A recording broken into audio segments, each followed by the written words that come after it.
Pengajian Tafsir Al-Quran oleh Kiai Haji Agafar Ismail. Assalamualaikum warahmatullahi wabarakatuh. A'udzu billahi minasyaitonir rajim. Bismillahirrahmanirrahim. Alhamdulillahi rabbil alamin. وبه نستعين على أمور الدنيا والدين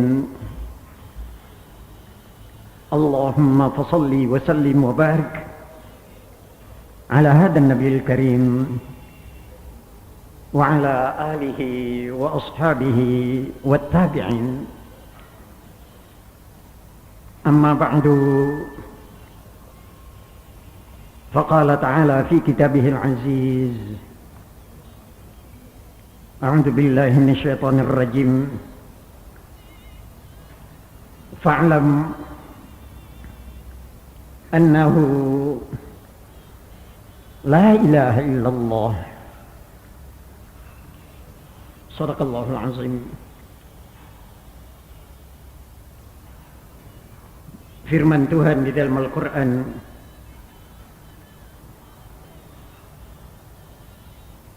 bermakna bila dipindahkan ke dalam bahasa Indonesia sebagai terjemah,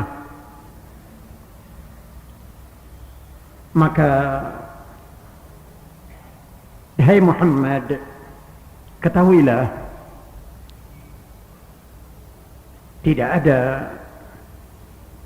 ilah selain dari Allah. Shadaqallahul azim. Saudara-saudara yang terhormat,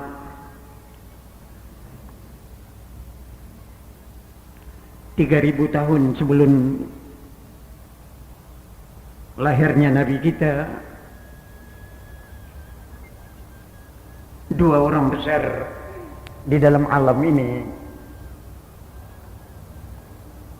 melalui sejarah yang sama. 3.000 tahun 3.000 tahun sebelum lahirnya Nabi kita, di dunia sebelah timur, kira-kira di Sahara Gobi sekarang ini, Sahara perbatasan Cina dengan Rusia, ada seorang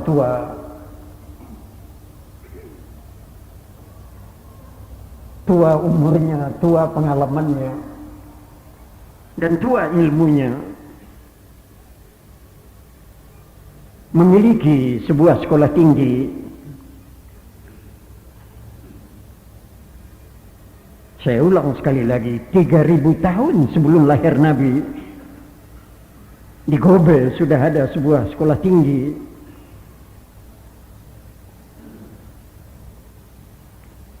Guru yang mengajar di sekolah itu membuat gara-gara, sedang enak-enaknya murid-muridnya belajar, dia tinggalkan, dia hijrah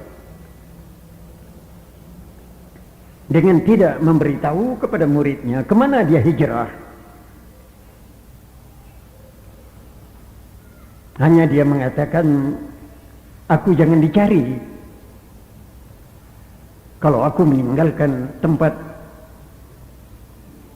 tunggu saja kalau aku kembali. Saya hendak uzlah, tirakat, mencari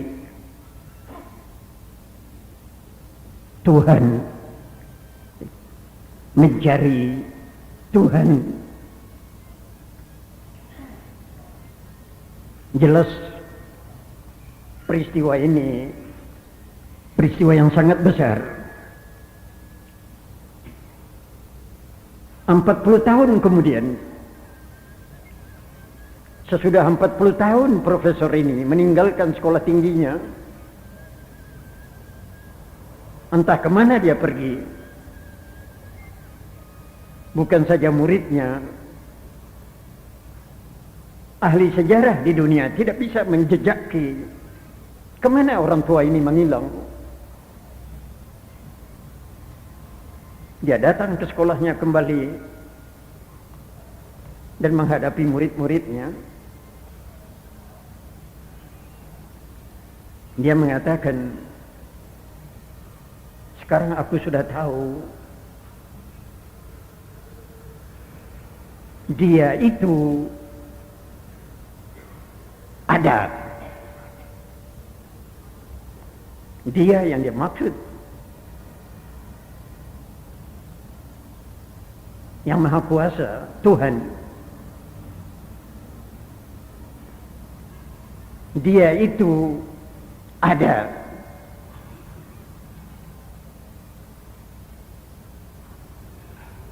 Adanya tidak mempunyai awal.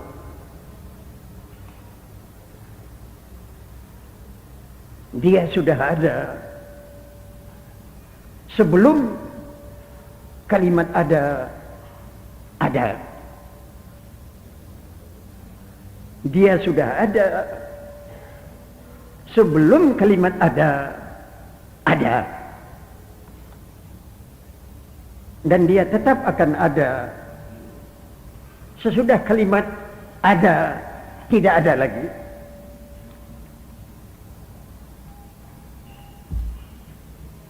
Saudara-saudara, sekalipun yang duduk di hadapannya mahasiswa, mahasiswi, semuanya menggelengkan kepala dan membelalakkan mata.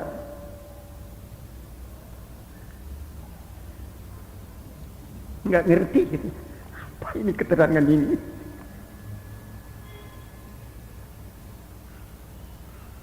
Dia ada. Adanya tidak mempunyai permulaan. Malah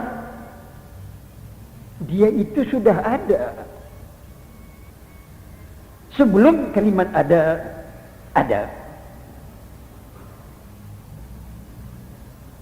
Dan dia akan tetap ada sesudah kalimat ada itu tidak ada lagi.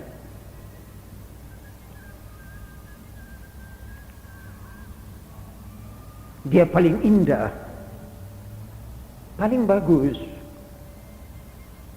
Segala yang bagus dari dia.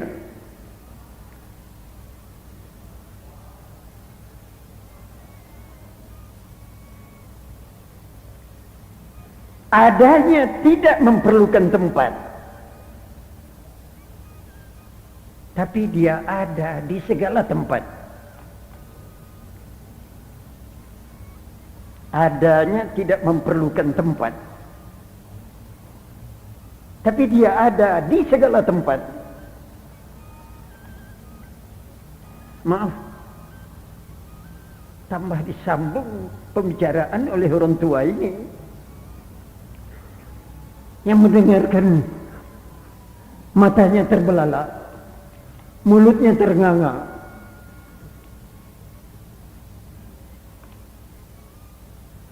Nggak ngerti. Ini mahasiswa-mahasiswi semua mengatakan tidak mengerti. Akhirnya ada yang terus terang mengatakan, Maha Guru, coba. Namanya apa? Yang Maha Kuasa itu. Hah? Orang tua ini membelalangkan mata dengan sedikit marah mendengar pertanyaan ini. Kamu tanyakan namanya? Tidak ada jalan untuk otak manusia mencari nama itu. Kecuali kalau yang punya nama itu sendiri datang memberitahu namanya.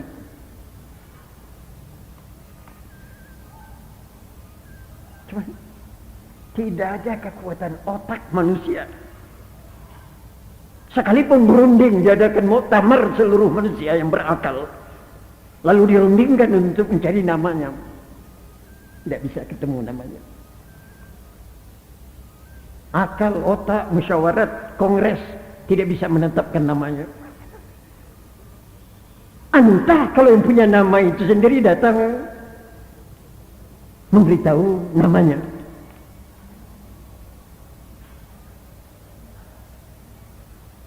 Akhirnya ini Maha Guru menambah keterangan lagi.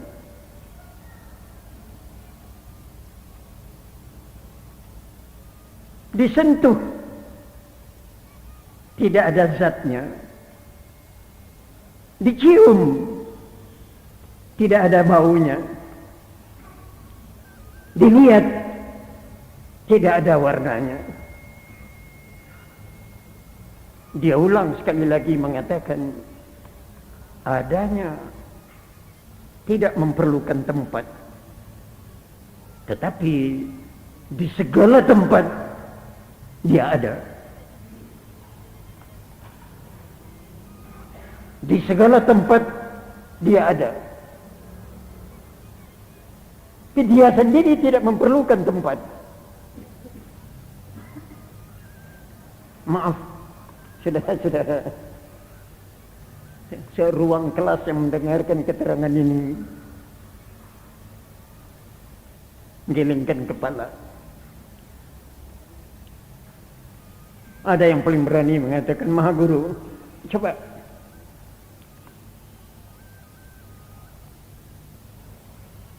namanya kami tidak bisa dengar. Dia ada. Namanya baru bisa diketahui kalau dia sendiri datang memberitahukan namanya. Kalau Maha Guru bisa tolong kami untuk sementara, nama sementara sebelum dia datang. Apa itu? Yang Maha Kuasa itu apa namanya?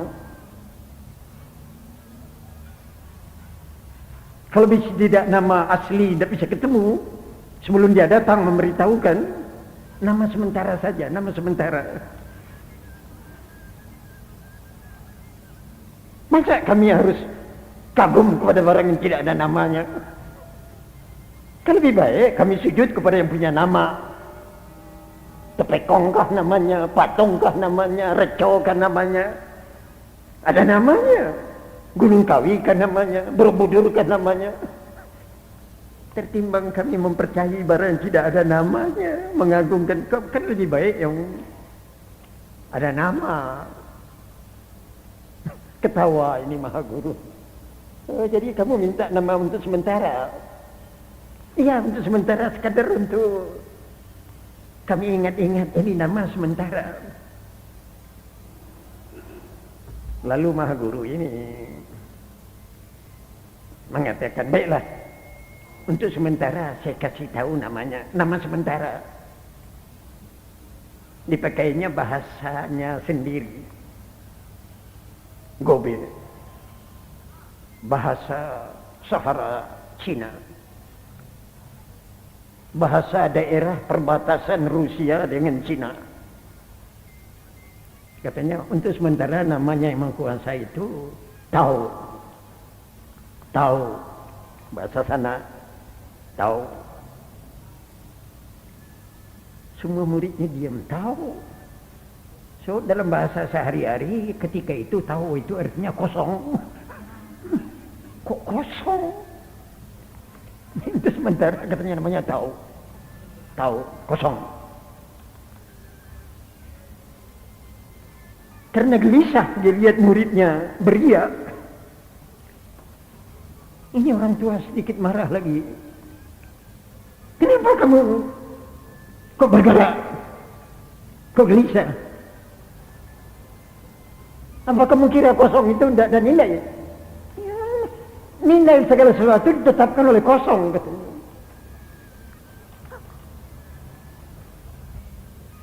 Langsung di mukanya ada ini cangkir, dia pegang cangkir.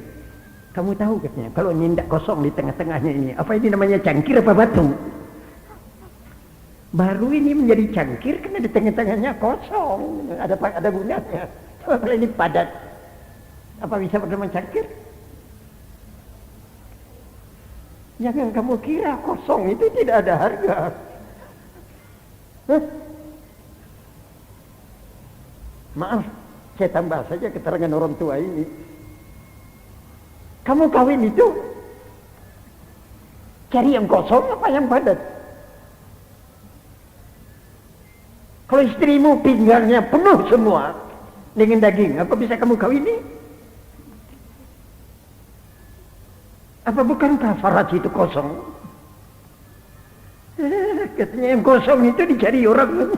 Jangan kamu pandang kosong itu tidak ada harga. Melongo murid-muridnya semua. Iya, kosong. Kebetulan ketika itu pintu sekolahnya terbuka. Di luar pintu ada gerobak. Gerobak itu rodanya persis tentang pintu. Profesor ini mengatakan, kamu lihat roda itu. Kayu bundar di tengah-tengah roda, tempat memasang ruji. Apa namanya ini? Katanya profesor ini, karena dia ahli teknik. Ini kayu bundar di tengah-tengah roda, yang dari kayu ini dipasang ruji keliling. Kayu ini namanya kepala kambing dalam istilah pedati atau gerobak. Lalu dia mengatakan, kalau kayu ini padat semua, bisa dipakai apa tidak? Enggak bisa, perlu ada bolong di tengah-tengah untuk meletakkan as. Roda itu kalau tidak ada bolong di tengah-tengah, di mana asnya dipasang? Apa gunanya roda? Jangan kamu kira kosong itu tidak ada harga. Roda itu ditentukan oleh kosongnya kepala kambing. Hati-hati kamu, katanya, jangan kira kosong itu tidak ada harga. Untuk sementara saya kasih nama saja, tahu. Nunggu yang punya nama datang. Maaf, ibu-ibu, siapa orang tua ini? Orang tua ini gurunya Konghucu. Gurunya Konghucu. Kalau Konghucu dinamakan orang Nabi, orang Cina, gurunya Konghucu ini Lao Tse. Ini teorinya Lao Tse tentang Tuhan. Di belakangan baru diketahui orang, oh, kosong, tahu. Quran menyebutkan kalimat kosong ini dengan kalimat ghaib. Yu'minuna bil ghaib. Yu'minuna bil ghaib. Mereka beriman kepada barang yang tidak nampak, ghaib. Karena Allah itu ghaib. Rupanya laut itu. Maaf, saudara-saudara.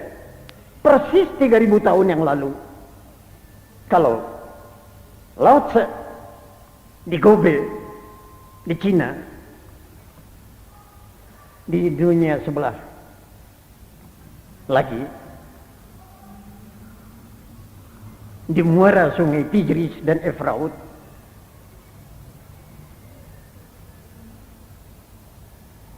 di daerah yang dinamakan Babylon, ada seorang penggembara. Zamannya sama dengan Lao Tse.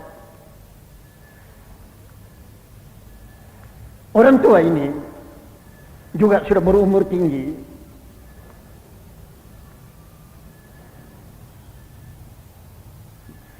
Namanya Bapak segala manusia. Bapak manusia. Aneh sekali namanya. Sama anehnya dengan Lao Tse. Bapak menungso. Bapak itu abi, abu, aba. Menungso itu rahim, raham, Abraham. Kebetulan di Quran disebutkan namanya Ibrahim. Juga hidupnya kira-kira 3000 tahun yang lalu.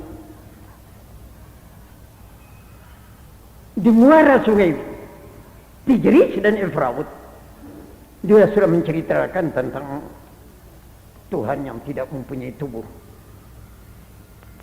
Kenapa? Kebentur hidupnya. Ibrahim ini anak ahli budaya, ahli sastra. Bapaknya tukang ukir, tukang pahat. Kerjanya membuat patung-patung yang berharga mahal, dibeli oleh raja-raja, orang-orang kaya. Kecintaan manusia ketika itu kepada ukiran melebihi dari kecintaan ahli kebudayaan Indonesia sekarang. Soeharto dengan wakil presiden sekarang ini kerja berat, dibantu oleh menteri yang kerjanya mengurus pariwisata, memajukan ukiran, pahatan untuk kado, untuk dibawa orang ke luar negeri, ke pariwisata, kalau pulang nanti membeli. Begitu hebatnya sehingga pasar-pasar di Jakarta ini diisi dengan ukiran-ukiran, termasuk tenun-tenun kuno dapat pasar sekarang, patung-patung dapat pasar. Ibrahim bapaknya jagoan bikin patung. Ibrahim tahu ini harta bapaknya ini tidak halal. Suatu tukang patung ini nipu. Masa barang kecil dijual mahal? Hah? Maaf, saya bukan anti patung. Anak saya Taufik Ismail juga ahli sastra, ahli kebudayaan. Tapi kalau patung itu akhirnya disembah, saya turun tidak senang.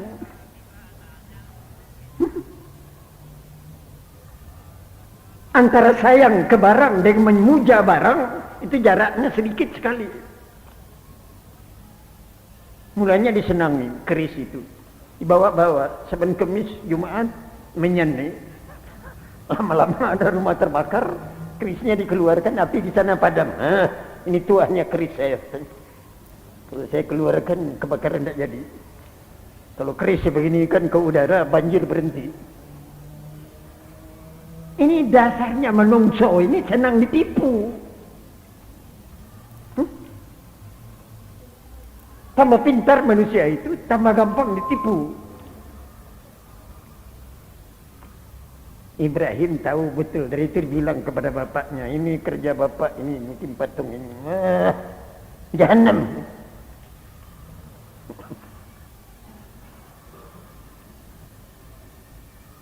Akhirnya, potong leher katanya raja. Dibakar. Ibrahim itu loncatkan ke dalam api. Namakan pemberontak. Ekstrim. Terlalu kanan. Bukan kanan, saya terlalu kanan. Mengharamkan bikin patung. Saya tidak akan mengharamkan patung di Jakarta sekarang. Oleh karena tidak sampai disujuti. Kalau cuma enak-enak bagusnya silakan. Tapi kalau Saban petang Kamis malam Jumat sudah diletak kemenyan di sana, ini sudah lain. Apalagi ini. Akan ada pon. Akan ada bal-balan. Tyson juga sudah janji mau datang ke Jakarta. Kalau ada lawannya di sini. Tyson tuh. Coba kalau Tyson datang di sini. Senayan dijadi ke ruang boxing.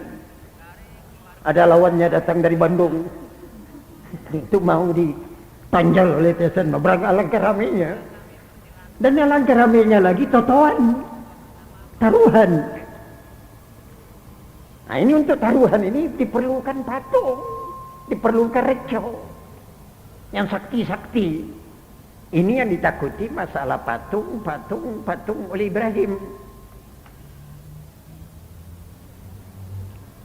Sezaman dengan Ibrahim. Ada dua orang pintar yang berdekatan dengan dia. Ahli-ahli fikir. Aristoteles. Persis dengan Lao Tse. Ahli fikir Yunani. Ahli fikir Romawi. Sudah mengatakan Tuhan ada, Tuhan ada, Tuhan ada.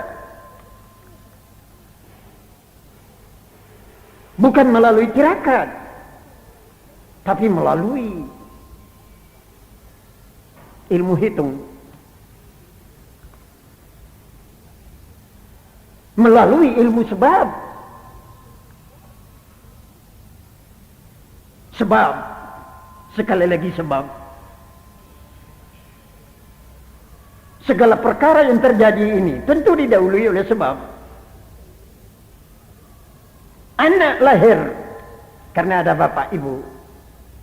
Bapak ibu lahir karena ada nenek di atas. Nenek lahir karena ada nenek satu lagi di atas. Bersambung-sambung sebab sampai dunia ramai. Sebab yang pertama yang tidak ada sebab lagi di belakangnya, ini Tuhan itu katanya. As-sababil awal. Sebab yang pertama bagi jadinya dunia ini. Ini dia yang puasa itu. Orang bertanya kepada Aristoteles, lah namanya? Ya untuk sementara ini sajalah namanya as-sababil awal, as-sababil awal. First cause. Sebab yang pertama. Tidak ada lagi sebab di belakangnya. Ini yang Tuhan itu. Sakit kepala orang Eropa, sakit kepala orang Timur yang di dekat sungai Efraut dan Tigris. Dan akhirnya Aristoteles juga mengatakan, kalau tidak Tuhan itu sendiri datang ke dunia memberitahu namanya tidak bisa kita tahu persis. Hanya untuk sementara as-sababil awal. Sebab yang pertama, tidak ada lagi sebab di belakangnya. Inilah Tuhan itu. Andai kata boleh kita pertemukan Lao Tse dengan Aristoteles, disuruh saksikan oleh Ibrahim pada zamannya itu, kita akan heran sekali. Oh, kalau begitu dunia ini sudah maju dari dulu. Jangan saudara kira kita lebih maju dari orang dulu. Ya Allah. Sangkaan yang maaf, ini pengajian bukan pengajian sejarah. Ini pengajian agama. Saya akan berbicara dengan agama, bukan dengan bukti sejarah.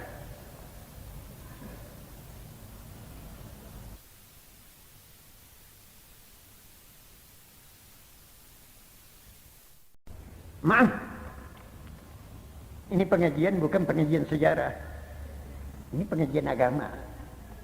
Saya akan berbicara dengan agama, bukan dengan bukti sejarah.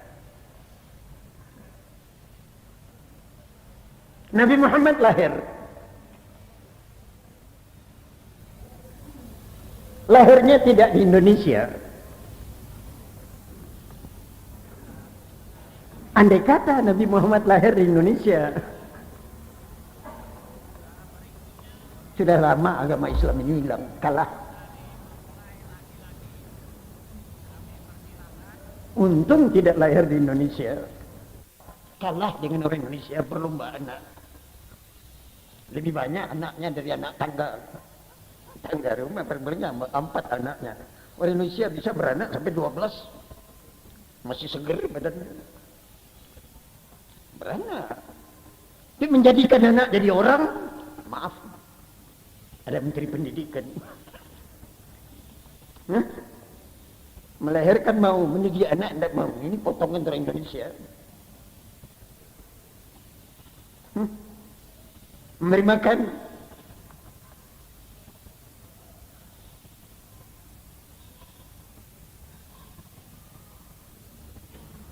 dan orang Indonesia terlalu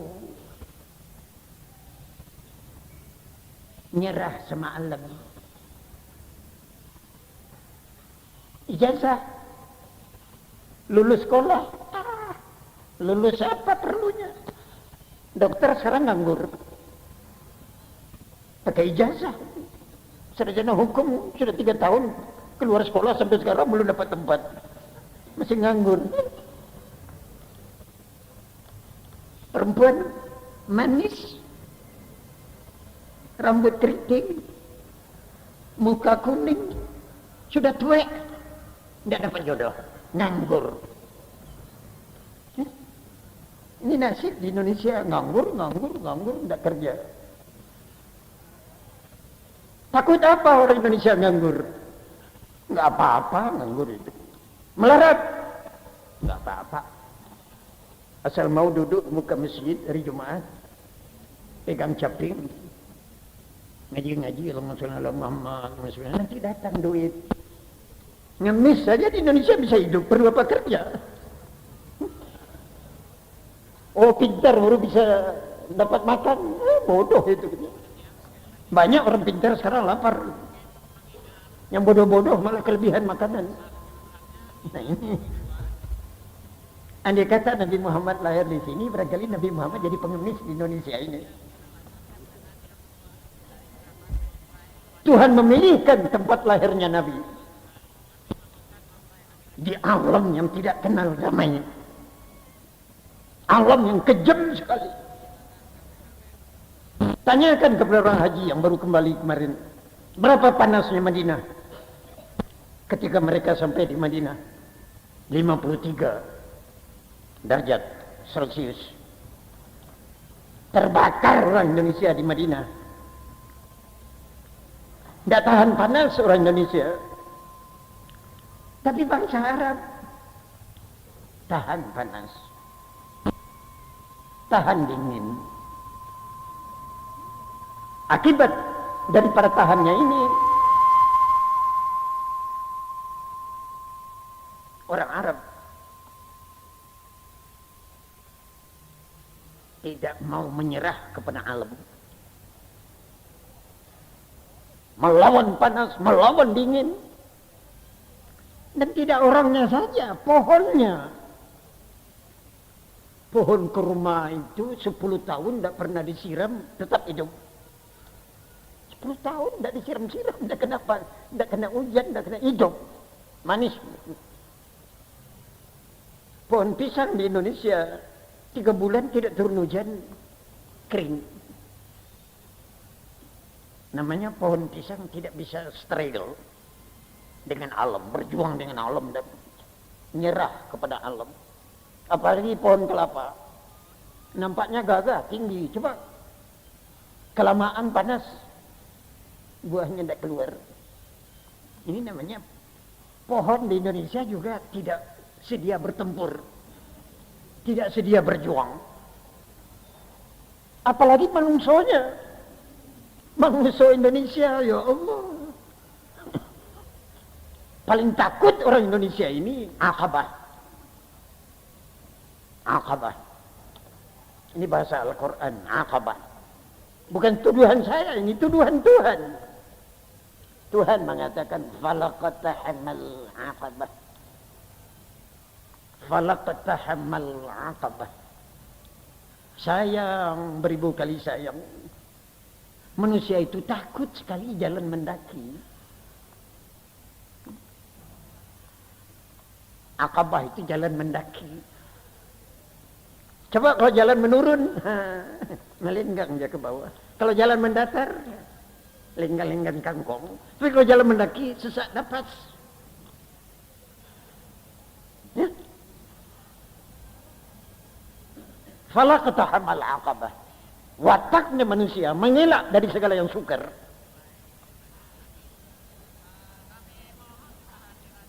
Inginnya ya yang gampil, yang gampang. Jalan menurun.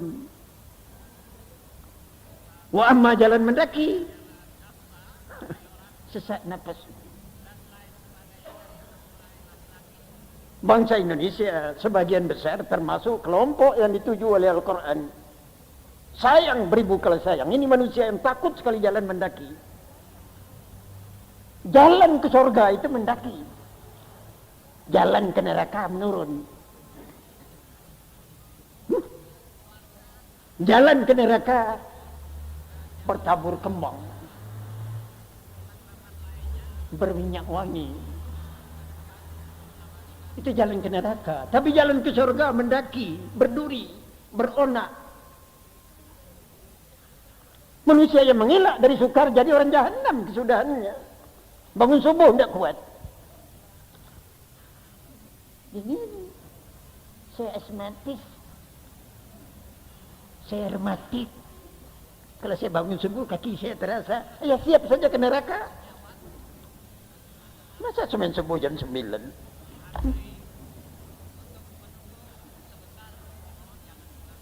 Yang gemuk-gemuk. Orang kalau sudah gemuk itu makan banyak, tidur banyak, bangun pagi sukar. Maaf, ini bukan kritik. Yang kurus-kurus, ya Allah, dari jam 3 sudah pukul beduk. Kenapa? Batuk-batuk dari jam 3 dan bisa tidur lagi. Jadi beduknya itu bukan dari masjid, dari dalam.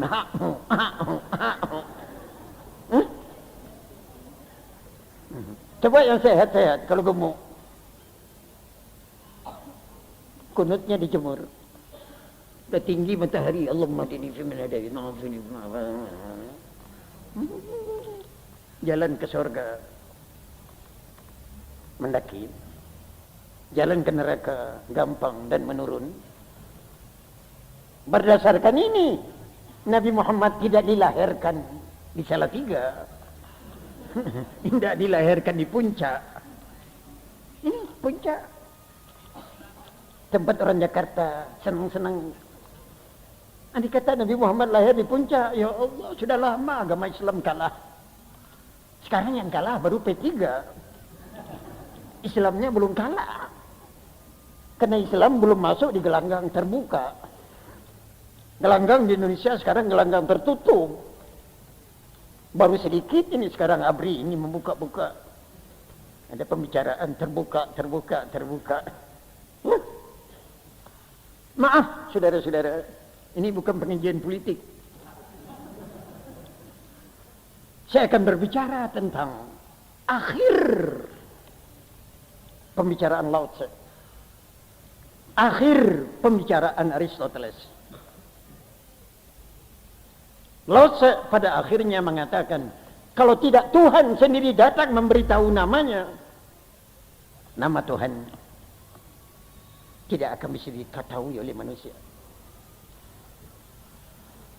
Rasio, kemampuan berpikir, kesenangan bermusyawarah tidak bisa mengantarkan manusia kepada nama Tuhan. Disuruh PBB itu bersidang 366 kali setahun. PBB disuruh bersidang 366 kali setahun, artinya sebenarnya untuk merundingkan nama Tuhan. Tidak bisa ketemu nama Tuhan dengan rundingan PBB. Apalagi dengan rundingan DPR Indonesia. Yang anggotanya tidak seluruhnya dipilih rakyat. Dan sebagian besarnya ditunjuk, diangkat. Lebih tidak mungkin merundingkan nama Tuhan. Ya, maaf, ini bukan pembicaraan politik, ini pembicaraan tauhid. Kenapa saya katakan pembicaraan tauhid? Nabi Muhammad lahir, umur 40 tahun dia jadi nabi. Menunjukkan kepada manusia jalan yang lurus. Menunjukkan kepada manusia Tuhan. Sifatnya Tuhan, namanya Tuhan, kelakuan Tuhan.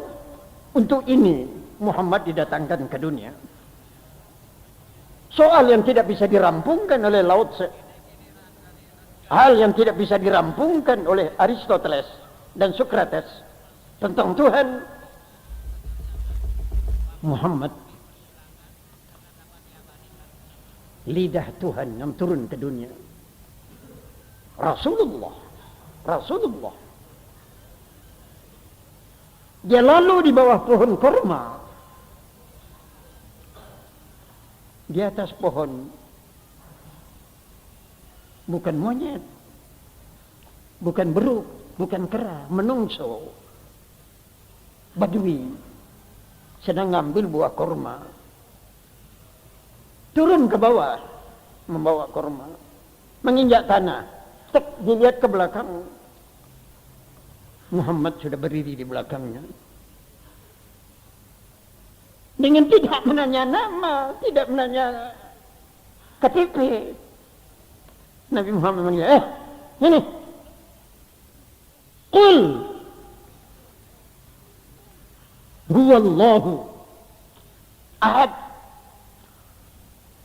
Si Badui turun dari pohon kurma, ketemu orang yang paling serem, mukanya manis, rambutnya tergoreng, bahasanya menyenangkan, manggil dia, mengatakan Qul huwallahu. Oleh karena manis mukanya Nabi dan baik bahasanya, ini Badui yang sebenarnya adiknya monyet. Tidak tahu tulis, tidak tahu baca, buta huruf dari kanan atau huruf dari kiri, buta huruf dari atas juga buta, huruf dari bawah ke atas juga buta. Tidak pernah sekolah. Dituding Qul. Baca namanya. Huwa Allah Ahad. Nah, si Badui tadi karena manisnya bukannya Nabi, dengan ketahuan Allahu Ahad. Qul. Diulang lagi. Qul huwallahu ahad. Qul huwallahu ahad. Dia yang di langit itu, yang nurunkan hujan, yang ngatur matahari. Huwa, namanya Allah. Huwa yang di langit itu namanya Allahu. Dan Ahad. Terpakai di sini dua kata-kata. Huwa Allahu Ahad.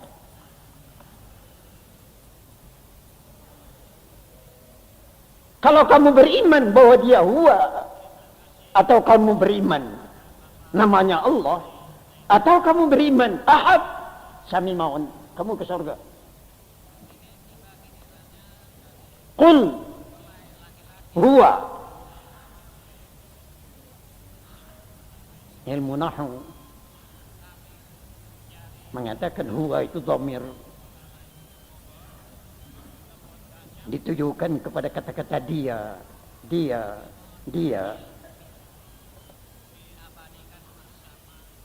Dhamir ghaib,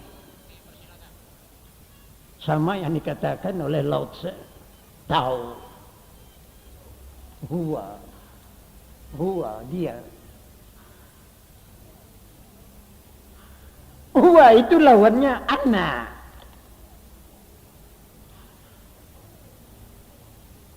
Kalau kamu mengatakan ana Ahad, kamu ke neraka. Sayalah Tuhan yang satu itu, ke jahanam kamu. Tapi kalau kamu mengatakan huwa ahad, ini.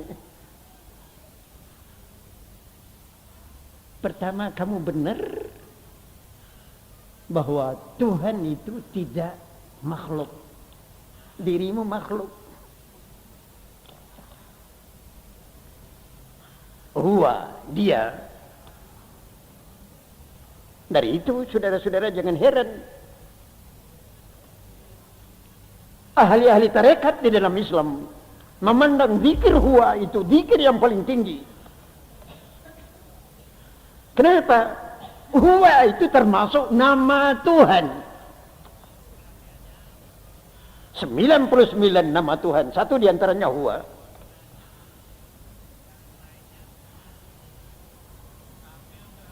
Ahli tarekat Zaidi Naqsabandi zikirnya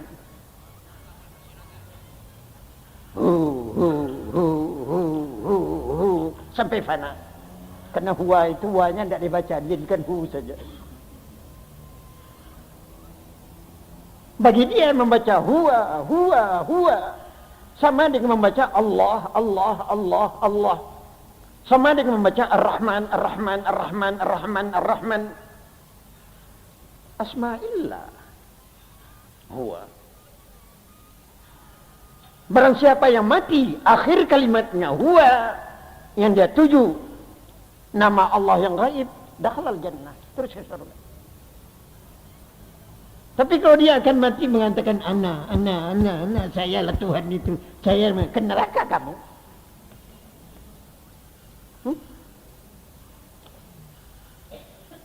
Maaf, saudara-saudara, ini kaji ini. Saya sengaja memilihkan kaji yang agak ruwet ini karena saya lihat ini tempatku berubah. Kaum kanan lari ke kiri, kaum kiri lari ke kanan. Saya tidak diajak berunding oleh panitia. Kenapa jadi tukar tempat ini? Baik. Sekarang kaji yang sebenarnya kaji. Kaji yang akan kamu bawa pulang.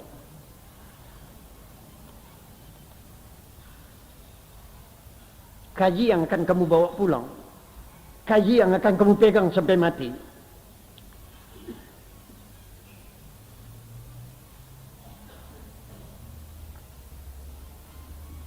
Saya akan membacakan satu macam zikir.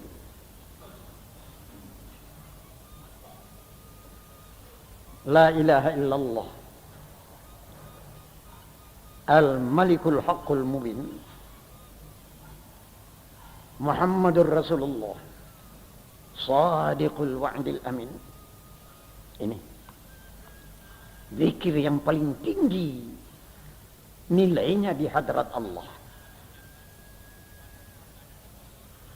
La ilaha illallah Al-Malikul Haqqul Mubin Muhammadur Rasulullah Sadiqul Wa'dil Amin. La ilaha illallah Al-Malikul Haqqul Mubin Muhammadur Rasulullah Sadiqul Wa'dil Amin. Kalau kamu menyanyikan ini untuk anakmu dengan suara merdu, lebih hebat dari Nina Bobo. Anakmu sedang menangis bisa lekas tidur. Dapat naungan daripada jin, dapat naungan daripada iblis, dapat naungan dari bahaya roh-roh jelek, dapat naungan dari sihir. Tidak dimakan sihir anakmu. Kalau dengan ini kamu tidurkan. La ilaha illallah Al-Malikul Haqqul Mubin Muhammadur Rasulullah Sadiqul Wa'dil Amin. Maaf ibu-ibu, saya ini penyanyi dari muda dulu. Lagu Singgalang Naik itu lagu saluang. Ini ahli saluang dulu waktu kecil. Tinggal di Jawa sekarang saya merasa tersinggung. Orang-orang Jawa yang masih kejawen, yang masih Hindu Buddha, menyanyi nembang. Sampai TV dia tutup dengan nyanyiannya. Tapi santri-santri Islam tidak bisa baca Quran dengan nyanyian. Apalagi ini. Jilbabmu menunjukkan kamu Muslim. Tapi kalau kamu baca Quran, kamu sendiri tidak senang mendengarkan. Kenapa? Ngelagu tidak bisa. Hah? Jangan ketawa loh, benar loh ini. Dan kamu salah. Laisa minna man lam yataghanna bil Quran. Hadis sahih. Laisa minna man lam yataghanna bil Quran. Tidak termasuk umatku, kata Nabi, kalau kamu tidak bisa menyanyikan Quran. Bisa menyanyikan Quran? Jangan ketawa. Nanti saya bilang sama ketua, coba ini salah satu ini diuji nanti. Ini tadi saya katakan, kenapa kok saya disuruh naik pidato? Biasanya diawali dengan baca Quran. Ini karena yang jantan tidak bisa nyanyikan Quran, yang betina lebih tidak bisa. Yang capek ini kiai yang sudah tua ini. Langsung saja disuruh naik podium berbicara dengan tidak diawali dengan bacaan Quran. Untung saja ini TFT. Tahu sama tahu. Saya sudah tahu ini baca Quran takut. Ini baca Quran lebih takut. Masa di masjid Sunda Kelapa membaca Quran masih pakai mushaf. Di Pekalongan anak-anak umur 19 tahun, 20 tahun hafal Quran 30 juz. Baca Quran itu tutup mata, pegang kepala, a'udzubillahi minasyaitonir rajim. Surat Yasin hafal, surat Kahfi hafal, surat Waqiah hafal. Ini masa baca Quran? A'udzu billahi minasyaitonir rajim. Salah lagi, sudah dibaca. Masih melihat masih salah. Ini menunjukkan tidak belajar. Ini saksi omongan saya tadi, takut jalan mendaki. Seluruhnya ini turut ngaji Quran dulu, tapi sedengkul. Tidak sampai khatam. Apalagi ngafal. Mungkin pernah khatam, tapi dilompati, beberapa juz dilangkahi. Ini yang wanita-wanita lagi. Ini bagaimana katanya gaji saya baru sampai fi qulubihim. Saya sudah dikawinkan. Sudah kawin tidak pernah ngaji-ngaji lagi. Fi qulubihimnya tidak diulang lagi. Tahu-tahu sudah beranak. Kalah sama anak. Anaknya cepat mengaji. Dia sendiri ngajinya sampai fi qulubihim. Jilbabmu kayak orang surga. Tapi Quranmu tidak beres. Ngajikan Quran tidak bisa. Nyanyikan Quran tidak bisa. Ini saya titipkan kepada bapak-bapak. Sampai di rumah nanti tanya istrimu. Bisa nyanyi Quran enggak? Kalau dia katakan bisa, coba nyanyi untuk saya. Jangan nyanyi di TV. Nyanyi untuk suamimu. Kamu boleh menyanyi untuk kesenangan suamimu. Kalau istrimu tidak bisa menyanyikan Quran, katakan, ini hadis. Laisa minna man lam yataghanna bil Quran. Tidak masuk Islam kalau istrimu tidak bisa menyanyikan Quran. Dalil kedua, hadis Nabi mengatakan, Zayyinul Quran bi aswatikum. Hadis sahih. Zayyinul Quran bi aswatikum. Perindahlah Quran itu dengan suaramu. Kalau kamu membaca Quran, mengajikan Quran, jangan seenaknya saja. Tekanan suaranya, makhrijnya, kamu jaga baik-baik. Kan ini perintah dari Nabi, Zainul Quran bi aswatikum. Perindah Quran itu dengan suaramu. Saya ketengahkan satu nyanyian. Maaf, bulu tengkuk saya berdiri. 50 tahun yang lalu, saya dibuang oleh nenek mama di Padang, diusir. Tidak boleh tinggal di Padang, dan disetujui oleh Belanda, saya diusir. Di tahun 1932. 1932. Saya terpelanting ke Jawa Tengah. Di Jawa Tengah, saya tinggal di Pekalongan. Pekalongan, negeri yang agak sedikit aneh. Karena rumah-rumah tangga di sana punya pembantu. Babu namanya. Saya heran sekali.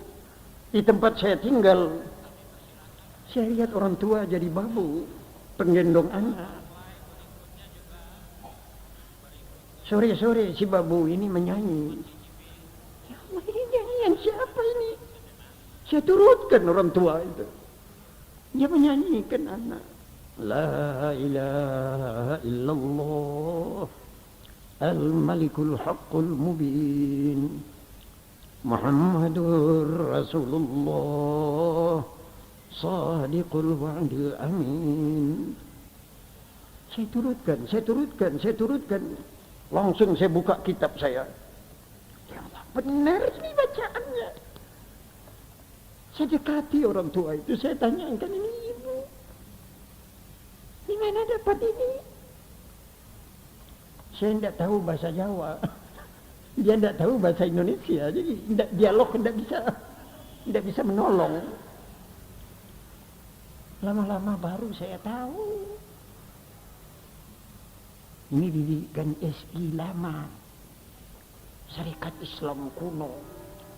Sebelum Cokro Aminoto dan Haji Agus Salim memimpin umat Islam di Tegal, kiai-kiai tua sudah mendidik rakyat dengan tauhid yang mendalam. Dan orang-orang kampung, orang tani, orang desa yang kurus-kurus tidak makan, zikirnya, tahlilnya, la ilaha illallah al-malikul haqqul mubin Muhammadur Rasulullah sadiqul wa'dil amin. Ibu tahu, ini orang Jawa dari gunung di Tegal. Anaknya digendong, ini cucu Rasulullah, anak orang Arab. Syahid bapaknya, dicium tangannya. Tapi si Arab sendiri tidak tahu kalimat yang dibacakan untuk anaknya ini. Kalau Arab tidak tahu, bangsa Said tidak tahu, Irsyad jangan ditanya lagi. Apalagi potongan-potongan murid-murid Irsyad, murid-murid dari Said-Said tidak paham. Tapi ulama-ulama kuno sebelum zaman SI sudah mendidik rakyat dengan tauhid ini. Ibu tahu, wirid la ilaha illallah. Apa artinya la ilaha illallah?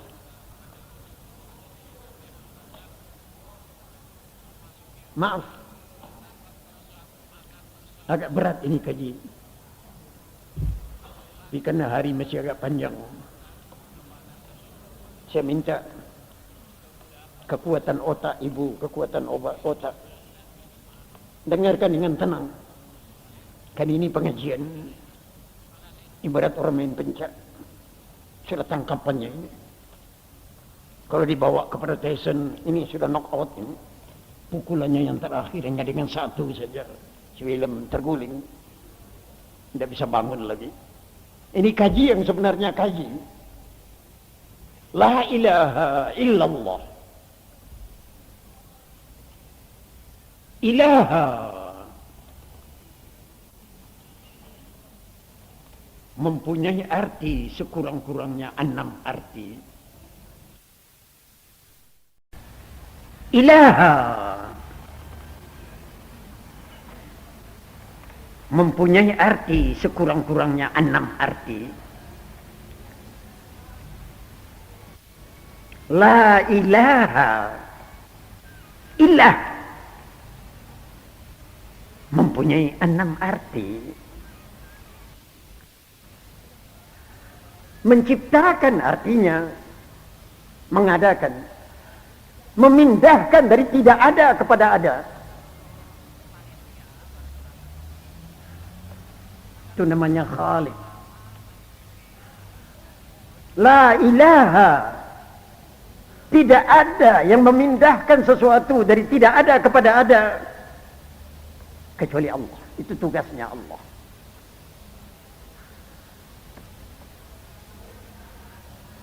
Seminggu sebelum hari lahirmu, kamu sudah ada apa belum? Seminggu sebelum hari lahirmu, hah?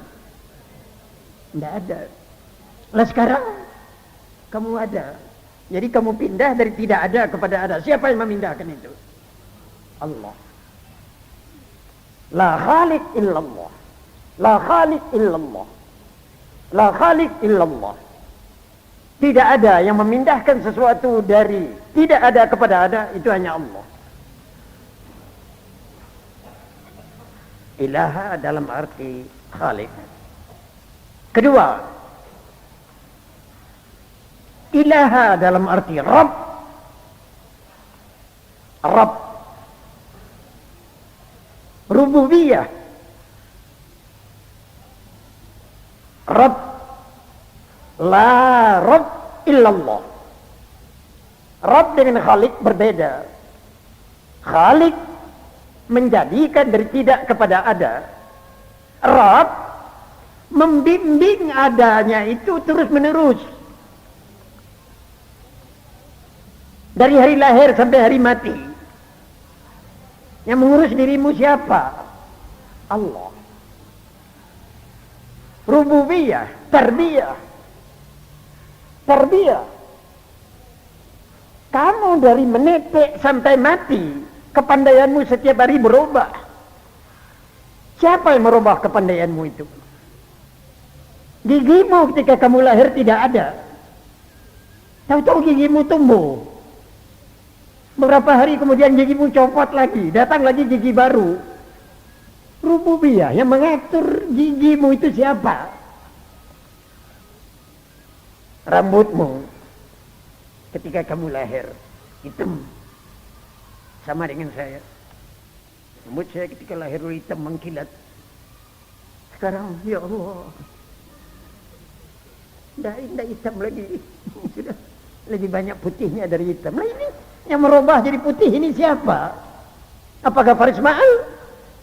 Tidak tahu. Faris Ismail tidak melihat rambut di kepalanya karena matanya tidak bisa membelok melihat ke sini. Kalau tidak dibantu oleh kaca, saya tidak tahu warna rambut saya sudah putih. Jangan saya, kamu juga sebentar lagi rambutmu akan putih. Siapa yang memutihkan itu? Allah. La Rabb illallah. Tidak ada yang merubah dirimu dari berambut hitam ke rambut putih. Allah. Soekarno mulanya dicela,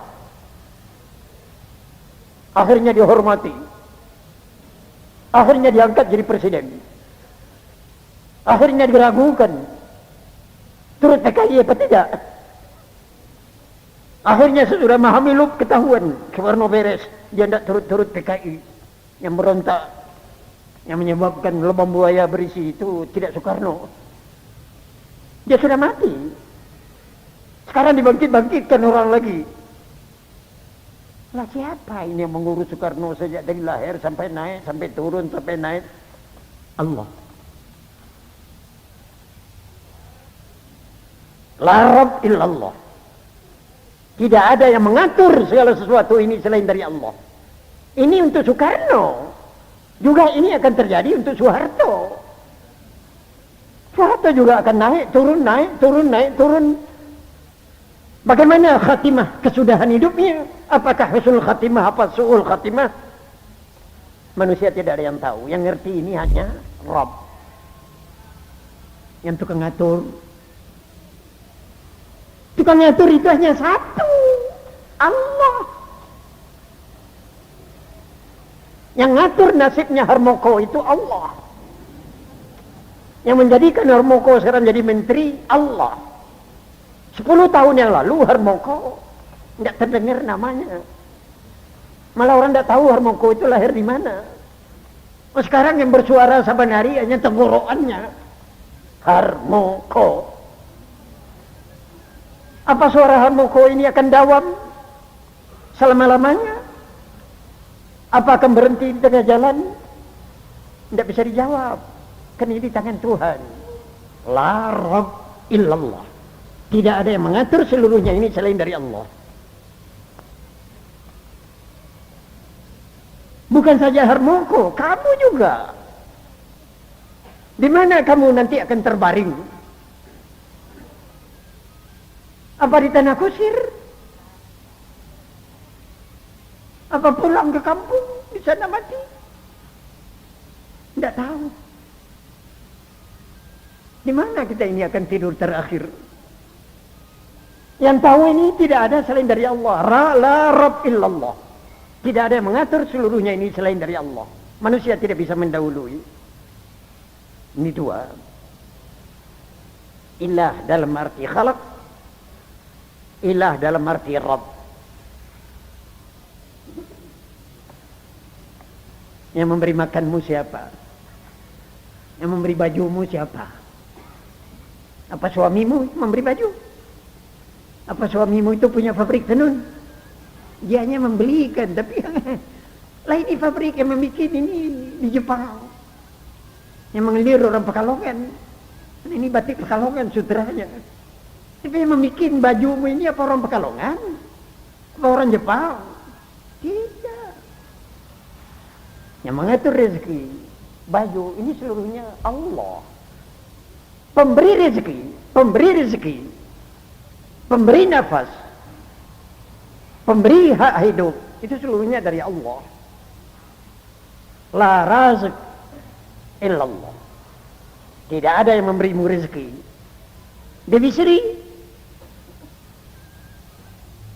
Ada orang mengira Dewi Sri itu menumbuhkan padi karena Dewi Sri penyayang, maka kenyanglah orang Indonesia sekarang. Tidak lapar lagi. Dewi Sri itu bukan ilah, bukan Tuhan. Yang memberi manusia makan itu Allah. Sakitmu dari siapa datangnya? Dari bakteri? Bakteri itu tidak ada, itu bilangnya dokter saja itu bakteri. Tandanya setiap hari bakteri baru datang, setiap hari bakteri baru datang, diketahui lagi. Tambah banyak dokter, tambah takut kita hidup. Karena banyak bakteri yang sebenarnya pokoknya satu, sumber penyakit itu dari Tuhan. Sumber penyakit itu dari Tuhan. Dokter, pemain kecil. Apa dokter bisa menyembuhkan? Maaf, dokter juga turut mati karena sakit. Jadi dokter juga tidak bisa melawan sakit. Apoteker jual obat bisa, tapi menyembuhkan tidak bisa. Karena apoteker juga mati. Kamu takut mati enggak? Hah? Takut mati enggak?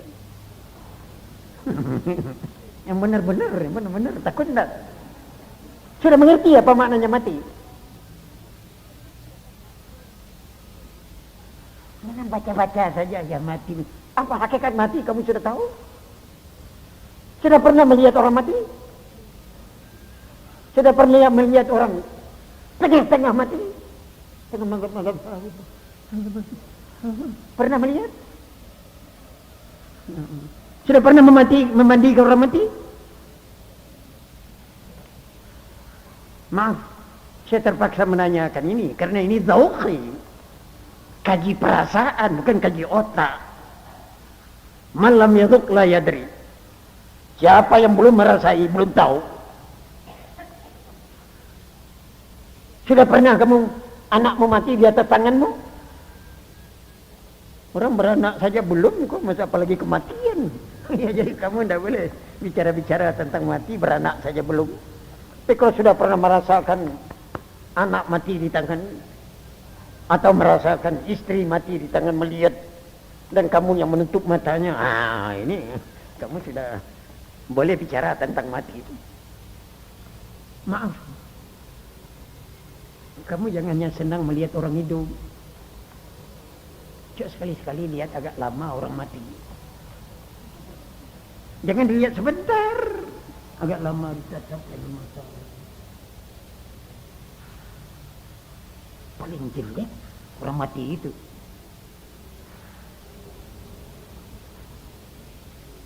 Kamu tahu mukamu sekarang ini disenangi oleh suamimu. Coba kalau kamu mati, yang paling takut melihat mukamu itu suamimu, kakandamu itu. Maaf, ini saya bukan maksud. Kamu juga, kumismu itu yang paling tidak senang melihat nanti kalau kamu mati istrimu. Takut dia melihat, malah kalau maaf kalau kamu mati, istrimu mau melihat mukamu, ini kan ditutup. Tidak berani dia melihat terlihat. Kelamaan melihat takut. Ya Allah, jadi kalau mati kita ini, kamu akan diusir oleh familimu dari rumahmu. Diusir loh. Begitu kamu mati, seluruh isi rumahmu nangis. Itu namanya tangis gelombang ke-1. Tangis kaget. Sejam kemudian, sesudah berhenti menangis, nangis lagi, gelombang kedua. Tangis bingung. Iya, jadi mati, dia tidak hidup lagi. Nangis terus. Sudah 1 hari di rumah. Sudah istirahat menangis. Datang lagi tangis ketiga. Apa tangis ketiga? Takut. Takut apa? Kalau dia sudah diselimuti begini, bergerak-gerak. Ya, apa hidup lagi dia? Familimu di rumah takut kalau kamu hidup lagi. Ya? Akhirnya kalau lebih 24 jam, hidungnya tidak mau lagi mencium dekat, karena baumu sudah lain. Lekas-lekas saja angkat ini, lekas angkat. Selesai dimandikan, kamu diusir dengan cara halus. Kenapa? Takut bau. Apalagi kalau sudah lebih dari 2 hari di rumah. Segala orangnya melayatmu, melihatmu. Gimana ceritanya ini? Sambil menanyamu, hidungnya dia tutup.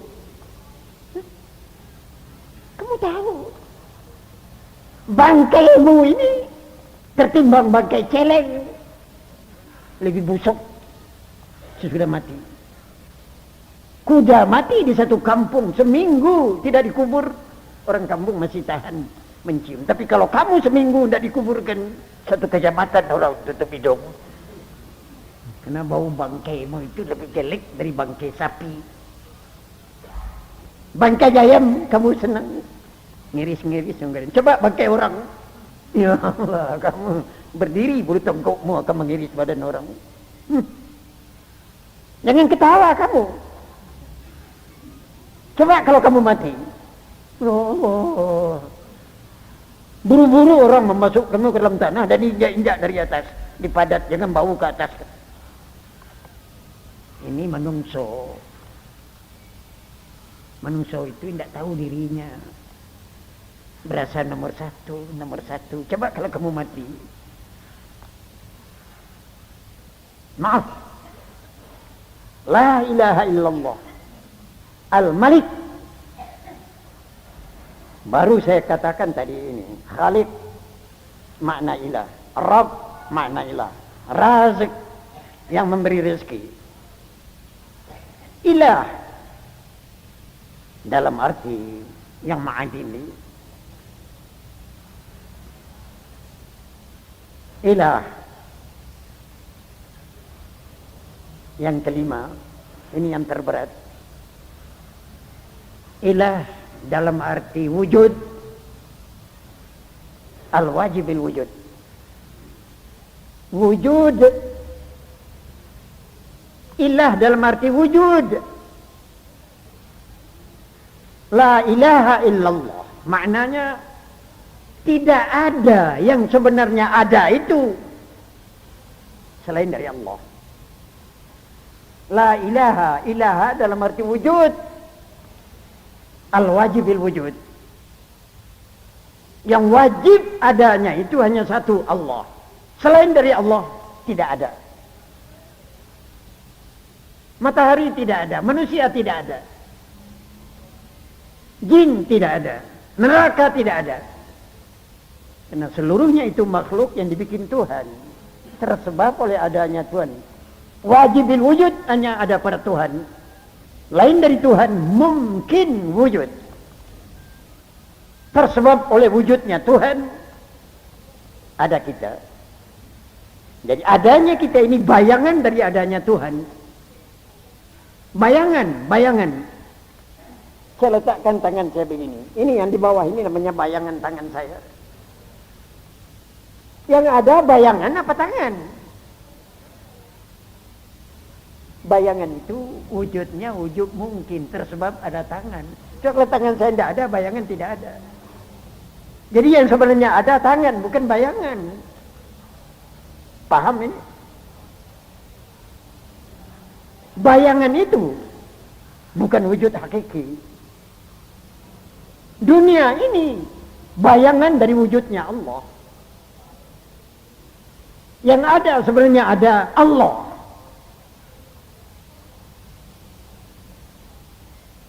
La ilaha illallah. Tidak ada yang wujud selain dari Allah. Nah ini lebih dari ekstrim. La wujud illallah.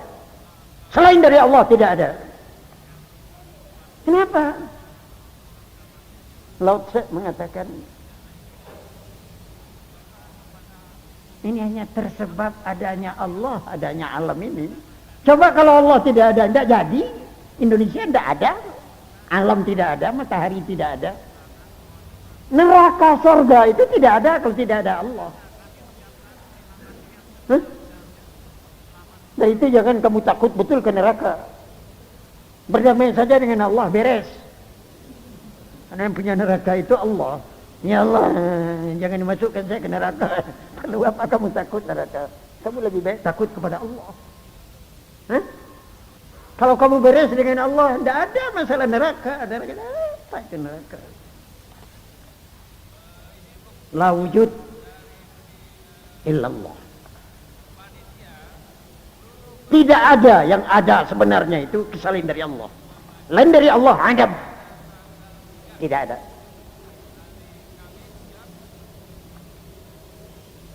Apa ini namanya nakal? Tidak nakal, ini yang pakai otak.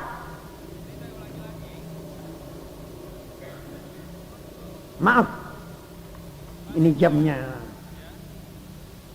Tidak mau disuruh lambat-lambat ini. Terlalu cepat sekali jalannya. Sekarang saya pindahkan pembicaraan. Zikir yang saya baca tadi mengetengahkan 3 asma'illahil husna. Selain dari lafaz Allah, lafaz jalalah, la ilaha illallah. Allah itu dinamakan lafaz jalalah. Nama zat Allah itu Allah. Namanya zat Tuhan itu Allah. Ini sebabnya Nabi dikirim Tuhan untuk menjelaskan kepada orang Arab, huwa Allah. Qul, katakan, hai segala isi dunia, huwa, Tuhan itu namanya Allah. Nama zatnya Allah. Allah. Allah. Orang Katolik pada zaman-zaman akhir ini belajar membaca kalimat Allah. Oleh karena Bapa yang di surga, Bapa yang tidak menarik, dia pandai sekarang baca Allah, tapi lamnya tidak benar, Allah, Tuhan Allah. Tapi boleh juga lah. Orang-orang Kristen sekarang sudah menerima itu kalimat Allah. Hanya saya yang tidak Kristen ini,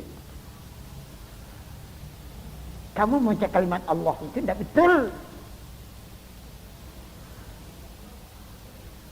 Seluruh lam di dalam Al-Quran dibaca dengan tipis. Yang tafkhim hanya satu. Lam yang jadi nama Allah. Ini harus dibaca tebal. Allah. Allah. Tidak boleh dibaca Allah. Allah. Allah. Kecuali kalau huruf sebelumnya berbunyi I. Bismillah. Jangan kamu baca Bismillah. Salah kamu. Bismillah. Kamu bersumpah di pengadilan. Wallahi. Billahi. Tallahi. Kalau huruf yang sebelum Allah itu huruf fathah, kamu baca dengan tafkhim. Kalau huruf yang sebelumnya berbunyi I, kalimat Allah dibaca dengan tipis lam. Bismillah, billah, lillah.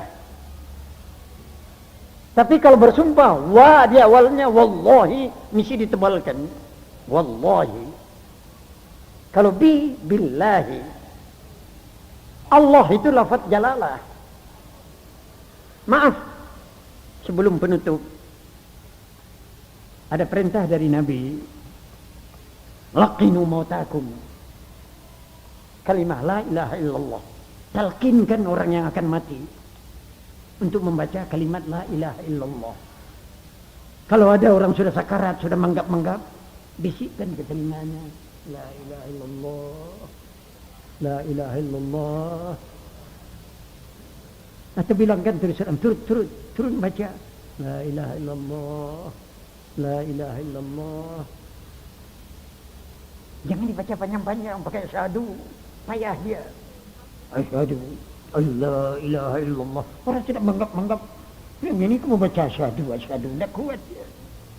Kalau dia sudah terlalu lelah, pendekkan lagi. Allah, Allah, Allah. Bisikkan ke telinganya, ayo turun baca. Allah, Allah, Allah, Allah. Itu lebih gampang dia membaca tertimbang dibaca la ilaha illallah kepanjangan. Tidak kuat dia lagi nafasnya sudah. Bacakan saja Allah, Allah, Allah. Terus bacakan, jangan dibiarkan dia diam, karena dia memerlukan bimbingan. Ini maknanya laqinu mautakum la ilaha illallah. Tidak seluruh kalimat la ilaha illallah, kalau perlu hanya membacakan Allah, Allah, Allah ke telinganya. Maaf. La ilaha illallah al-malikul haqqul mubin. Ini gabungan 3 asma'illahil husna. Al-malik, al-haq, al-mubin. Al-malik, al-haq, al-mubin. 3 ini nama Tuhan yang sebenarnya nama. Tuhan bersifat satu di antara sifat Allah yang jadi namanya Malik. Malik dalam 2 bahasa. Fatahah mengetengahkan kalimat Malik, mim dengan panjang.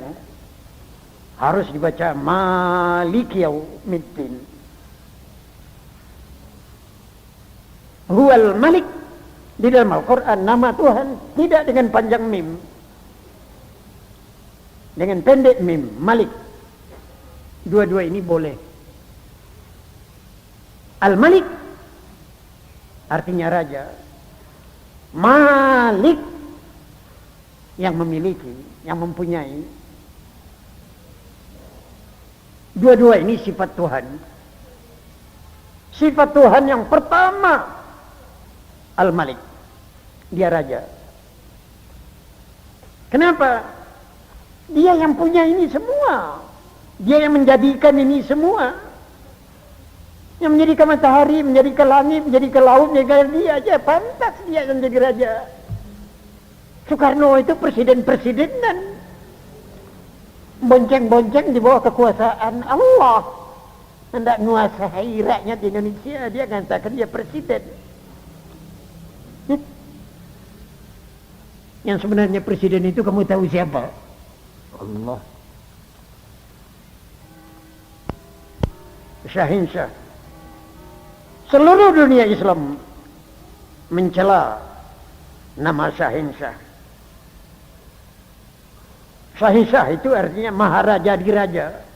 Raja dari segala raja. Dari raja betul-betul saja dia tidak. Kok rajanya dari segala raja lagi?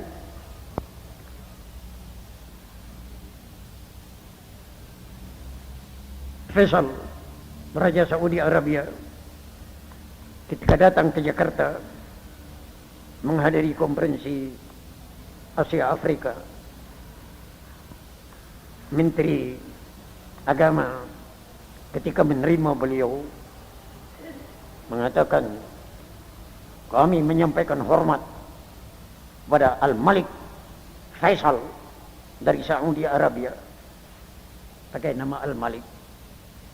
Selesai Menteri Agama pidato, Faisal membetulkan, maaf, saya bukan Malik Haramain Makkah Madinah, saya Khadamul Haramain. Khadam, kacung penjaga Makkah Madinah, bukan raja. Terpaksa Menteri Agama membetulkan, dia tidak mau dikatakan raja dari Haramain Makkah Madinah. Dia hanya mengatakan dirinya Khadam Al-Haramain, kacung penjaga Makkah Madinah, dan Khadam Al-Hujjaj, Dhaifullah, orang haji yang titelnya tamu Tuhan. Saya khadamnya orang haji, tukang angkatkan tasnya orang haji, tukang beri air orang haji, kasih rumah orang haji. Ini tidak mau dia dikatakan raja, karena raja itu nama Tuhan, pangkat Tuhan. Ini banyak isi dunia sekarang ingin jadi raja. Malah orang Padang ada yang tidak puas jadi raja, minta lebih atas sedikit dari raja. Raja Gampo Alam. Sudah raja lindu lagi di dalam alam. Ya Allah, menggoyangkan kaki saja tidak bisa, galarnya Raja Alam, Gampo Alam. Ya, ini bolehlah orang Padang itu memang berlagak kepada tuah nama. Tapi bolehkah manusia mengatakan dirinya raja? Bukankah raja itu yang memiliki segala, yang menguasai segala? Allah mengatakan, raja yang sebenarnya raja itu aku, kata Allah. Yang lain mengaku raja itu etok-etok, pura-pura, majazi, pura-pura jadi raja. Pakai mahkota tidak ada, pakai kekuasaan tidak ada. Pitololnya manusia ingin jadi Tuhan, ingin berkuasa. Kalau sudah ngantuk tidak bisa nahan tidur, tapi ingin jadi raja. Raja tidak beres. Kalau sudah tidur tidak ngerti jam berapa bangun. Kalau kamu yang punya dirimu, kamu yang punya matamu, kamu bisa menetapkan jam berapa bangun? Akhirnya ditentukan oleh mata bangun itu jam berapa. Kamu mau bangun jam 4:30, mau olah.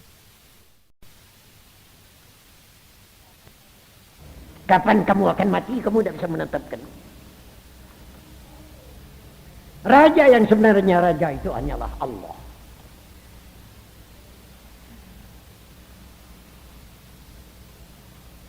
Kedua, ini yang agak berat.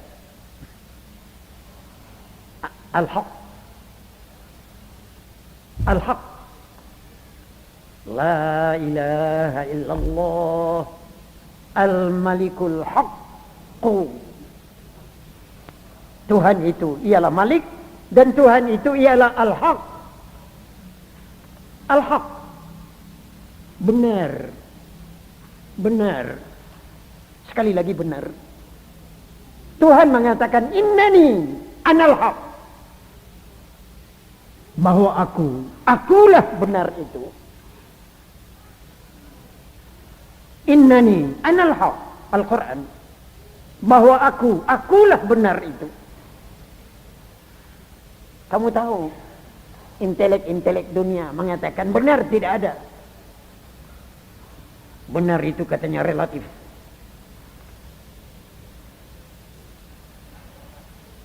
Tukang copet mengatakan, nyopet benar, karena aku tidak makan. Polisi mengatakan, tangkap tukang copet, karena dia tidak benar. Nah, polisi dengan tukang copet berlainan pendapat tentang benar.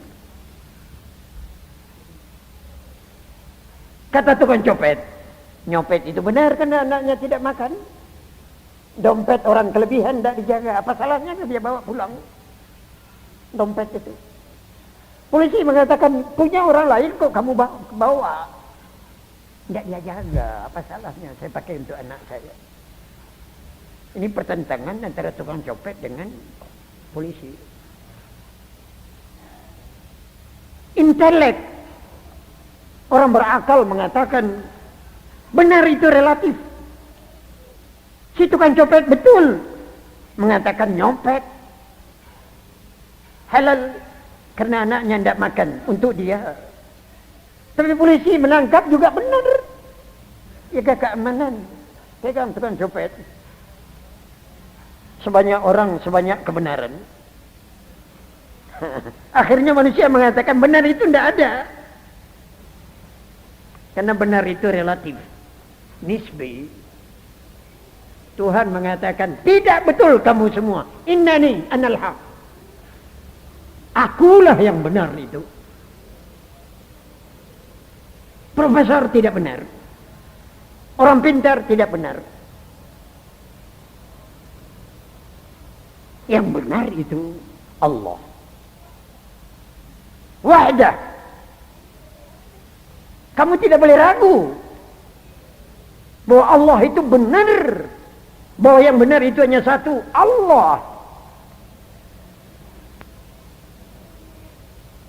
Kamu menunggu putusan muktamar tentang yang benar?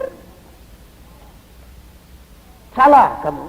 Muktamar tidak bisa menetapkan benar dan salah.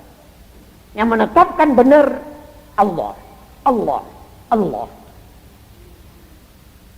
Ini iman. Iman kita menetapkan bahwa yang benar itu Allah. Dan Allah tidak akan salah. Dan tidak pernah salah. Kalau kamu mengira bahwa Allah suatu tempo keliru, Jahannam untuk kamu. Kalau kamu mengira mungkin Allah keliru, Jahannam kamu. Imanmu tidak benar. Iman memaksa kita dengan paksaan keras. Allah benar.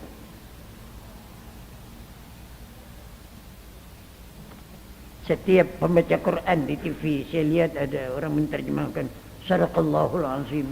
Maha benar Allah dalam segala ucapannya. Sadaqallahul Azim. Maha benar Allah dalam segala firman-Nya. Kadang-kadang yang mengucapkan sendiri tidak tahu ini berapa berat. nilai kata-katanya ini. Yang baca Quran juga mengatakan sadaqallahul azim. Maha benar Allah dalam segala ucapannya. Jadi kamu mengakui benarnya Allah dalam segala tutur katanya. Iya, saya ngakui. Apa kamu paham Quran? Kebetulan saya tidak paham. Sedang tidak paham maknanya Quran, tapi ngakui Quran benar. Ini namanya pengakuan orang bodoh. Mang, kamu jangan ketawa loh. Emas itu warnanya apa? Emas warnanya apa? Kuning. Tahi? Kuning enggak? Apa Anda bisa meragukan nanti mana yang tahi, mana yang emas? Iya baiklah kalau tahi dengan emas kejauhan. Kalau loyang dengan emas sama-sama logam, sama-sama kuning. Apa Anda bisa meragukan? Bisa. Allah dengan alam. Alam bisa keliru, tapi Allah tidak bisa keliru. Karena Allah itu sumber dari segala ilmu. Sumber dari segala pengetahuan. Maaf. Ini meminta zawq, perasaan. Saya tidak bisa berbicara lebih jauh dari ini. Sekarang saya harus bicara dengan kalimat yang ketiga, yang lebih berat lagi. Al-Mubin. Al-Mubin. Al-Mubin. Malikul Haqqul Mubin. Ini tiga berkenaan. Malik, raja. Al-Haq, yang benar. Al-Mubin, dari kata-kata bayan, jelas. Jelas. Sekali lagi jelas. Nampak jelas bahwa Dia yang Maha Kuasa. Langit Dia bikin, matahari Dia bikin, siang Dia bikin, malam Dia bikin sendiri. La syarikalah, tidak ada yang menemani Dia. Ini kekuasaan Allah, ini kekuasaan yang tidak memerlukan penjelasan lagi. Yang Maha Kuasa Dia tidak memerlukan saksi. Orang yang mengira bahwa tauhid itu tidak bisa ditangkap langsung dengan tidak ada penjelasan itu keliru.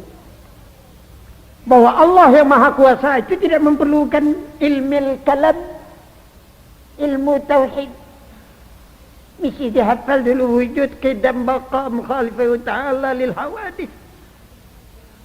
Tidak perlu pakai mukhalifah ta'ala. Saya bayangkan sajalah Allah Maha Kuasa. Cukup kalau kamu mati ke surga. Mubin, mubin, mubin. Sangat jelas adanya Allah itu. Tidak perlu kamu keluar Sumatera Tawalib, keluar madrasah Padang Panjang. Tidak perlu masuk madrasah kalau kamu yakin Allah itu sekalipun sudah benar. Kenapa? Al-Malikul Haqqul Mubin. Dia yang Maha Kuasa, Dia yang benar. Dan Dia yang nyata, senyata-nyatanya berkuasa sendiri. Orang yang bodoh, yang mengetahui hanya segala sesuatu dibikin oleh Allah, dibenarkan oleh Rasulullah. Maaf, biar kamu tahu, seorang perempuan budak bertemu dengan Rasulullah. Perempuan buta huruf. Rasulullah menanya kepada dia, di mana Tuhan itu? Dia nanya, langit. Rasulullah mengatakan, ini orang benar. Dia mengatakan di langit, karena adanya Tuhan menurut akalnya di langit. Karena hujan turun dari langit, rahmat turun dari langit. Ya? Padahal Tuhan tidak memerlukan tempat, tapi logikanya Yang terhormat itu selamanya sebelah atas. Kalau dia mengatakan Tuhan di bawah kakinya, tempeleng oleh Rasulullah. Itu menghina Tuhan, tapi dia mengatakan langit. Seorang tentara mengatakan dia bernazar akan memerdekakan seorang budak Islam. Sudah dia bernazar, budak Islam itu dia bawa ke muka Rasulullah. Ya Rasulullah, saya bernazar akan memerdekakan budak yang Islam. Ini orangnya. Rasulullah tidak menanyakan apa ini orang sudah baca syahadat apa tidak. Hanya Rasulullah mengatakan, panggil budak itu. Tuhanmu di mana? Lagi, ayo budak kan merdekakan sah. Ini sudah Islam. Ini mungkin jelasnya Tuhan itu tidak memerlukan kamu mesti ahli matematik, mesti keluar sekolah, mesti tahu bahasa Inggris baru bisa kamu tahu tentang Tuhan. Enggak tahu segala bahasa kamu juga sah. Imanmu kalau keterangan tentang Allah mungkin jelas dalam akalmu Tuhan itu hanya satu. Lam yalid wa lam yulad wa lam yakul lahu kufuwan ahad. Ini saudara-saudara yang terhormat, saya menemukan penjelasan dari ahli-ahli tauhid. Zikir yang saya baca tadi, la ilaha illallah al-malikul haqqul mubin Muhammadur Rasulullah sadiqul wa'dil amin. Rasulullah hanya ditunjukkan dua sifatnya. Sadiqul wa'd, benar janjinya. Al-amin, sangat boleh dipercaya. Kamu tidak perlu mempelajari 52 sifatnya Nabi. Dua ini saja kamu pegang. Muhammad itu sadiqul wa'd. Apa yang dia janjikan betul. Al-amin, dia boleh dipercaya. Dengan ini, keyakinanmu tentang Allah dan keyakinanmu tentang Muhammad sah. Tauhidmu betul. Kamu tidak akan ditanya mana asma'illah yang 99. Payah membaca itu 99 mesti dihafal. Tiga ini saja kamu hafal. La ilaha illallah al-malik al-haq al-mubin. Maharaja, benar, jelas dia Tuhan, tidak perlu dalil lagi. Muhammadur Rasulullah, Muhammad sebenarnya utusan Allah. Sifatnya sadiq fil wa'ad, benar segala janjinya. Al-amin, dia sangat boleh dipercaya. Sah syahadat Rasulmu dengan meyakinkan dua sifat pada Rasul. Saudara-saudara yang terhormat, maaf, ini kaji yang untuk saudara bawa ke kubur. Ibu-ibu boleh membawa kaji ini pulang. Ini peganganmu. Kalau malakul maut minggu ini datang mendekatimu, lekas pegang zikir ini. La ilaha illallah al-malikul haqqul mubin Muhammadur Rasulullah sadiqul wa'dil amin. Kalau ini kamu baca sesudah salat subuh, bagus sekali. Sudah salat subuh, zikir silakan dan baca ini.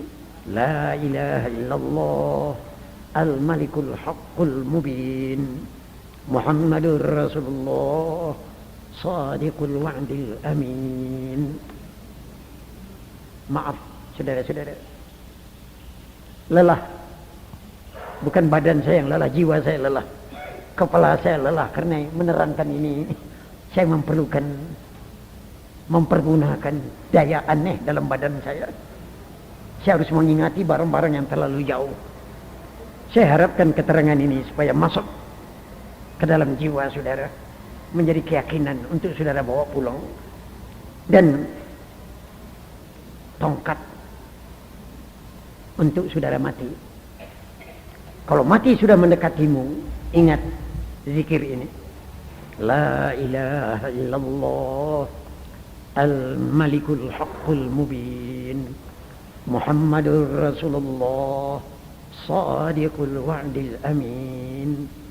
اللهم أحينا مؤمنين طائعين وتوفنا مسلمين تائبين وألحقنا بالصالحين واجعلنا ممن يأخذ الكتاب باليمين واجعلنا يوم الفزع الأكبر آمنين وادخلنا برحمتك وكرمك في جنات النعيم ونجنا بعفوك وحلمك من العذاب الأليم يا بر يا رحيم يا حليم يا كريم.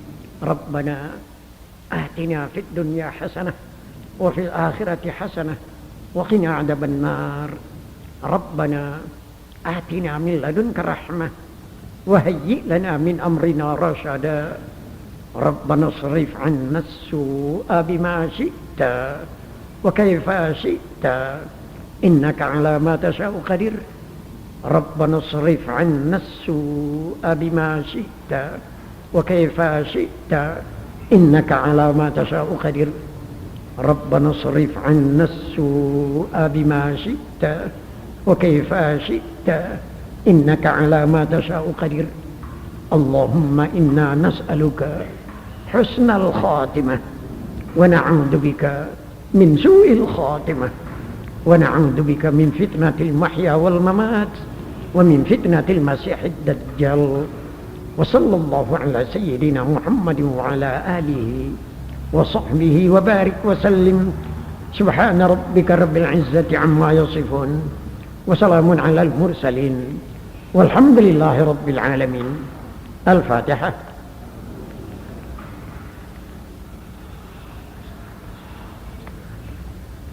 غير المغضوب عليهم ولا الضالين. آمين آمين يا رب العالمين.